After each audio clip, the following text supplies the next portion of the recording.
بدو آیا اللہ کے نبی کے پاس، کہنے لگا تمہاری 3 باتیں بڑی عجیب ہیں، سمجھ میں نہیں آتی۔ آپ نے کہا کیا ہے؟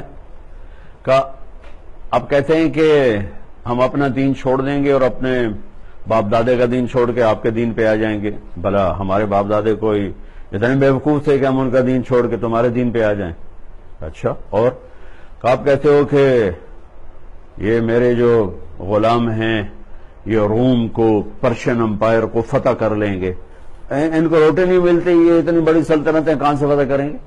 اچھا، اور کہا آپ یہ کہتے ہو کہ مر جائیں گے، مٹی ہو جائیں گے، پھر کھڑے ہو جائیں گے۔ آج تک کوئی پیو دادا ساڈا اٹھے، سارے مٹی ہوئے پہن، کوئی آیا؟ تو کوئی کتنا بدتمیز بولتا تھا، میرے نبی ہمیشہ مسکرا کے عزت کے ساتھ جواب دیتے۔ پوری زندگی میں کبھی ایسا نہیں ہوا کیا آپ نے کسی کے ساتھ اکھڑ کے جواب دیا، کتنا مرضی کوئی بدتمیزی کر جاتا، یہ بہت سخت ہو کے بولا یہ بدو، اور آپ مسکراتے رہے مسکراتے رہے۔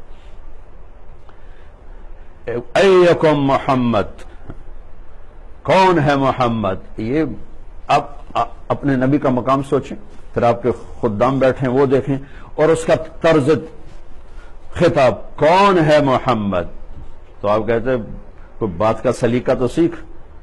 آپ نے کہا ماہیم، بسم اللہ، حاضر میں ہوں محمد۔ پھر وہ تھوڑا سا نرم ہوا، ایکم ابن عبد،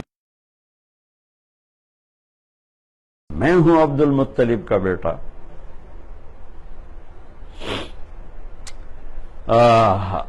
وہ کہنے لگا نہیں، ہاں آپ نے کہا اچھا دیکھو میرے دوست، تو انشاءاللہ اللہ تجھے زندگی دے گا، تو دیکھے گا کہ سارا عرب میرا کلمہ پڑھے گا، اور تو دیکھے گا کہ ایران اور روم فتح ہوں گے اور اس کے خزانے یہاں آئیں گے، اور تو دیکھے گا تیسری بات قیامت کے دن اٹھنے کی، تو دیکھ وہ دن ہوگا میں تیرا ہاتھ پکڑ کے تمہیں یاد دلاؤں گا کہ یہ تیسرا ہوا کہ نہیں ہوا۔ وہ کہنے لگا نہیں میں نہیں مانتا، چلا گیا۔ جب مکہ فتح ہوا سارا عرب کلمہ پڑھ گئے، وہ کہنے لگا پہلی گل تو ہو گئی، اور وہ دوسری کے انتظار میں بیٹھو۔ تو اللہ کے نبی نے کہا تھا تیری زندگی لمبی ہوگی۔ تو حضرت عمر کے زمانے میں قادسیہ کی جنگ میں فارس ٹوٹ گیا، پرشین امپائر، اور یرموک کی جنگ میں روم ٹوٹ گیا۔ تو جب وہ دونوں فتح ہوئے تو کہنے لگا بھلے لوگوں 3 بھی ہو جائیں، 2 تو ہو گئی ہیں تو کلمہ پڑھ جا، تیسری بھی ہو جائے گی۔ تو وہ مسلمان ہوا اور ہجرت کر کے مدینے شفٹ ہو گیا۔ مدینے عمر رضی اللہ تعالیٰ عنہ اپنے دور خلافت میں جب وہ مسجد میں آتا تو اس کے لیے کھڑے ہو جاتے، اس کو بڑا پروٹوکول دیتے، تو چہرے سوالیہ نشان بن جاتے کہ اتنا بڑا امیر المومنین اور ایک دیہاتی کو اتنا پروٹوکول کیوں دیتا ہے؟ چہروں پہ سوال آ جاتا تھا۔ تو پھر ایک دن حضرت عمر رضی اللہ تعالیٰ عنہ نے فرمایا کہ تم سوچتے ہوگے کہ میں اس دیہاتی کو اتنا پروٹوکول کیوں دیتا؟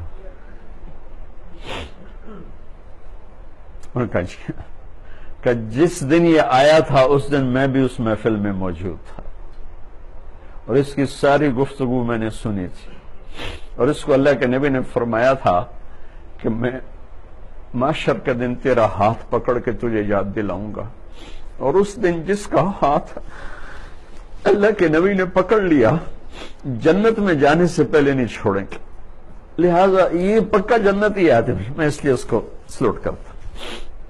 بھائیو، ہم آپ سے یہی کہنے آئے ہیں کہ اپنے ہاتھ چھڑا لو اپنی تجارتوں سے، رواجوں سے، اپنی عادات سے، شہوات سے، اور اللہ کے حبیب کے ہاتھ میں ہاتھ دے دو۔ تو یہاں کے بھی مزے ہیں، آگے کے بھی مزے، نہ یہاں گھاٹا ہے نہ وہاں گھاٹا ہے، آزمائش تو بڑے لوگوں پر آتی ہے۔ یہ آپ سب کی خدمت میں گزارش ہے کہ ہم اللہ سے سودا کر کے دنیا سے، جیسے اللہ نے جنید کو بلایا، کیا سودا کر کے وہ نوجوان گیا ہے کہ ساری دنیا کو رلا کے چلا گیا، بہت بڑے دنیاوی اعزاز کو ٹھوکر ماری۔ وہ تو چند سال بعد اگر وہ اسی میں چلتا رہتا، آج اس کو کوئی پوچھنے والا کوئی نہ ہوتا۔ شوبز کی دنیا سے زیادہ بے وفا تو کوئی دنیا میں کوئی اور کوئی جہان ہے نہیں۔ اور چند سال بعد اس کا نام مٹ جاتا. جب اس نے عین شہرت کی بلندیوں پر ٹھوکر ماری تو اللہ نے اسے ادھر عزت کی چوٹیوں پر پہنچا کر، جو اس کے جنازے میں شریک تھے، میں تو پڑھانے والا ہوں، تو انہوں نے دیکھا کہ اللہ نے کیسے اس کی قربانی کو پانی لگایا اور کس عزت کے ساتھ اس کو اٹھایا. اربوں پتی مرتے ہیں، بادشاہ مرتے ہیں، کسی کو پتہ ہی نہیں ہوتا، پڑوس میں کسی کو نہیں پتہ ہوتا ہے. بھائیو، اللہ سے سودا کر لیں، اللہ کے نبی سے سودا کر لیں. یہ تبلیغ، اس کو سیکھنے کی محنت. اور اللہ نے ہمیں مدتوں کے بعد ایک ایسا کام دیا ہے جس پر کوئی کسی مسلک کی چھاپ نہیں، کسی مسلک کا ترجمان نہیں، اسلام کا ترجمان ہے. ان اقیموا الدین ولا تتفرقوا فیہ. میرے رب نے فرمایا کہ دین پر مضبوطی سے جمو اور فرقہ واریت سے بچو. ان الذین فرقوا دینہم وکانوا شیعا لست منہم فی شیء. میرے محبوب، جنہوں نے تیرے دین کو ٹکڑے ٹکڑے کر کے فرقوں میں بدل دیا، آپ کا ان سے کوئی واسطہ رابطہ نہیں. تو بھائیو، دین کوئی مشکل کوئی نہیں ہے. چند فرائض، نماز دن میں 5 ٹائم ہے، کتنا؟ 1 لوٹا پانی 10 منٹ. کیا اس پہ زور لگ رہا ہے؟ اور کتنا آدمی اللہ کے قریب ہو جاتا ہے. 24 گھنٹے میں 1 گھنٹہ میں زیادہ بتا رہا ہوں نماز کے لیے. ہاں، اگر آپ مسجد جاتے ہیں، باجماعت پڑھتے ہیں، پھر شاید آپ کو 5 نمازوں کا ملا کے 1 گھنٹہ زیادہ سے. اللہ نے 24 گھنٹے میں کہا تھوڑے میں، اور کہا وہ بھی تمہارے لیے ہے، تمہارے لیے. اور جب بڑا بلاتا ہے نا تو ذرا ڈانٹ کے بلاتا ہے، اس کے لہجے میں ایک اٹھان ہوتی ہے. چند سال پہلے حی علی الصلاۃ چونکہ بچپن سے سنتے آئے نا، تو لہذا کبھی مطلب سوچا ہی نہیں. کانوں نے سننا شروع کیا تو حی علی الصلاۃ کی آوازیں آنا شروع. چند سال پہلے بیٹھے بیٹھے میں نے حیا کا مطلب پہ غور کیا تو پگھل گیا میں. حی علی الصلاۃ، اس کا ترجمہ آپ کو تصویر سے بتاتا ہوں. ہمارا فنکشن ہوتا ہے تو جو میزبان ہوتا ہے نا، وہ باہر کھڑا ہوتا ہے، یہاں کھڑا ہوگا، وہاں کھڑا ہوگا. جو آئے گا، آئی مرحبا، آئی تشریف لائی، آئی تشریف. پھر وہ آ کر کرسی پہ بٹھا کے پھر دوسرے کو لینے جائے گا. پورے ان کی فیملی کھڑی ہوتی تاکہ ہر ایک کو ریسیو کیا جائے اور عزت کے ساتھ اس کو جا کے کرسی پہ بٹھایا جائے.